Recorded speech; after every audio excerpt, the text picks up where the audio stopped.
Sehemu ya pili, kati ya mapenzi na hofu. Festa alianza kubadilika. Marafiki zake waliona kuwa alikuwa mwingi wa mawazo, mara nyingine akitabasamu peke yake na mara nyingine akihuzunika ghafla. Wakati mwingine alionekana kuchoka kana kwamba hakulala kabisa usiku. Alipohojiwa, alikwepa maswali au kusema tu kuwa alikuwa na ndoto za ajabu.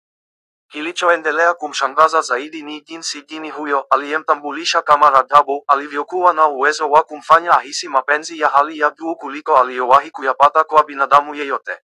Ilikuwa ni kama alikuwa ameunganishwa naye kiroho, kama roho zao zilikuwa zinacheza muziki wa siri ambao ni wao tu walioweza kuusikia.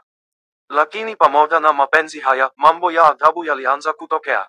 Festa alianza kuona vivuli vikitembea katika nyumba yake hata akiwa peke yake. Kila usiku alipolala alihisi mikono laini ikimshika, sauti nyororo ikimwita kwa upole, ikimweleza kuwa hatakiwi kuwa na mwanaume mwingine yeyote. Alipohisi woga na kutaka kuachana na Rajabu, ndoto zake zilianza kuwa za kutisha. Usiku moja aliona akizama ndani ya giza lisilo na mwisho, akihisi kama anapotea kabisa.